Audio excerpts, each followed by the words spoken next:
Hola, bendiciones hermanos y hermanas. Damos gracias al Señor en este nuevo día. Seguimos meditando las Escrituras. Hoy estamos leyendo el libro de Hechos en los capítulos del 13 al 15. Hoy veremos lo que podríamos llamar o nombrar el llamado de Pablo y Bernabé a las misiones. Vemos cómo se sigue cumpliendo la gran comisión y ahora llega el momento de los gentiles. En el comienzo del capítulo 13 vemos un hecho que marca un nuevo punto de partida en el ministerio del Evangelio, que a partir de entonces empieza a llegar hasta el último rincón de la tierra, tal como se anunció en el versículo 8 del capítulo 1 de este mismo libro. Así que hoy día vamos a tratar de comentar y profundizar sobre este capítulo número 13. Acá veremos algo que es probable, y es que la iglesia madre de Jerusalén fuera demasiado conservadora para prestarse a la presión del Espíritu Santo que instaba la evangelización mundial y que tuviera que emplear a la iglesia más móvil, que es la iglesia de Antioquía, sobre la cual estamos leyendo. Vemos que esta era más susceptible por la pasión, por la humanidad, ya que esta se destacaba al borde de un gran mundo pagano como un faro en la orilla del mar desolado. Esta trascendental reunión de oración y ayuno sobre la cual vamos a leer el día de hoy, vemos que al parecer está justamente hecha para poder descubrir la voluntad del Señor en cuanto a los acontecimientos posteriores. Como indican los nombres, estaba compuesta en su mayor parte por cristianos hebreos, y acá observaremos que el Espíritu Santo habla con autoridad, como vicegerente de Cristo, las misiones modernas con su obra, y él vemos que selecciona a sus propios agentes. Así que nosotros también deberíamos tratar siempre de cooperar con él para descubrir y apartar hombres y mujeres elegidos para su obra. Vemos que este grupo misionero se dirige a Chipre, en parte porque era el primer y más cercano puesto de avanzada del gran mundo pagano que se encontraba al oeste, y en parte porque Bernabé al parecer era nativo de la isla y había poseído tierras allí, que había vendido en beneficio de sus hermanos más pobres de la iglesia, según ya leímos en el capítulo 4, versículo 36. Al visitar una nueva ciudad, los apóstoles tenían las costumbres de ir primero a la sinagoga judía, la cual se encontraba, donde se encontraban estos. Recordemos que el orden divino que declara Pablo en Romanos 2:10 dice que al judío primero y después al griego, y por lo tanto también vemos cómo esto se cumple. El viaje desde Chipre a tierra firme era fácil, pero el viaje hasta la ciudad interior de Antioquía era muy peligroso.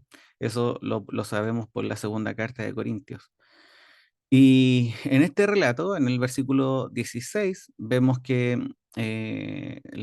por lo que podríamos llamar la actitud favorita del apóstol, porque él dice, los que teméis a Dios, haciendo referencia a los gentiles, eh, están invitados finalmente a la salvación. En este primer discurso continúa este pensamiento semilla que vemos constantemente en Pablo. A él le gustaba mostrar que el Evangelio era la flor blanca que crecía sobre el antiguo tronco del judaísmo. Cualquiera que fuera su punto de partida estaba seguro de llegar por un camino directo a nuestro amado Señor y Salvador Jesucristo. Así que observemos cómo en esta lectura cómo Pablo atribuye todos los grandes acontecimientos y movimientos de la historia a la dirección y el poder de Dios. Es Dios quien eligió a los padres, es Dios quien dio a Saulo como siervo y quien trajo también a el Salvador. Luego, en el relato también vamos a leer que para Pablo la resurrección fue siempre la piedra angular de la fe. Tuvo especial cuidado en asegurarse de la realidad de este hecho fundamental sobre el cual leemos. En 1 Corintios 15 expone intensamente el testimonio que culmina en su propia experiencia, en la que apoyaba su creencia. Se le había permitido ver ese bendito y escuchar la palabra de su boca. Acá vemos cómo cita las escrituras, cita el Salmo 2:7, Isaías 55:3, el Salmo 16:10. Es decir, él quiere mostrar de que finalmente todo lo que vemos en la obra y gracia del Señor estaba escrito con anterioridad. Hace un uso inesperado de la primera de estas citas, enseñando que se cumplió en la resurrección. Esto arroja una nueva luz sobre su muerte. No es una muerte, sino es un nacimiento. No es un final, sino que es un comienzo. Nuestro Señor fue el primogénito entre los muertos. Así que nosotros decimos que un santo ha muerto. Los ángeles dicen que ha nacido. Y es bueno quizás recordar lo que estamos leyendo en este capítulo 13 en referencia al cumplimiento de las profecías. Esto nos debe dar también a nosotros testimonio para poder mencionar a otros por qué la palabra de Dios es verdad.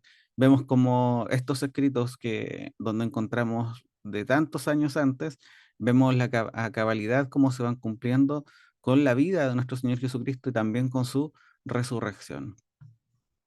También vemos como Pablo en este capítulo habla sobre David, pero lo habla como él, como alguien que sirvió al consejo de Dios o al propósito de Dios en su propia generación.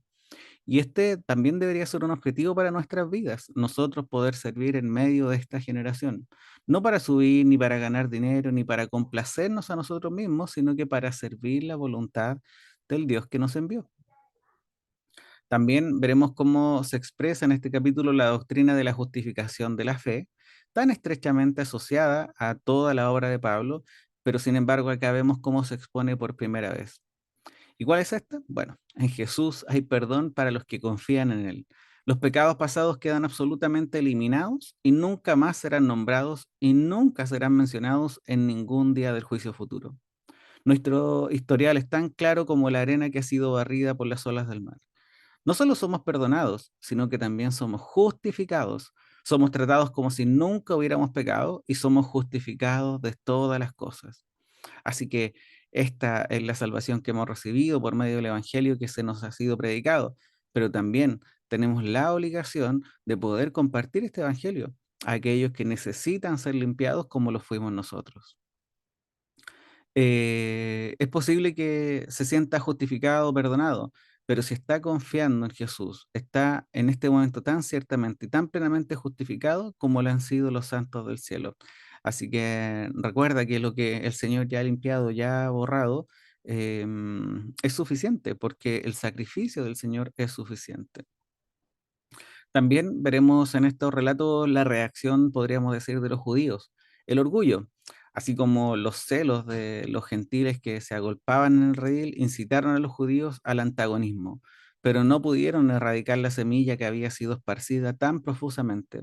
Un gran número de personas creyó y al experimentar la salvación en Cristo descubrieron que estaban en línea con un propósito eterno. Así que es bueno, hermanos y hermanas, que nosotros dispongamos nuestro corazón, dispongamos nuestra voluntad para poder también cumplir con este ministerio y expandir el mensaje de salvación. Vemos cómo es el Espíritu Santo que Él los guió, los dirigió y los acompañó en esta obra misionera. Y este Espíritu Santo es el mismo que hoy día a nosotros nos da ayuda y guía en medio de este mundo. Así que te animo, hermano, comparte el Evangelio.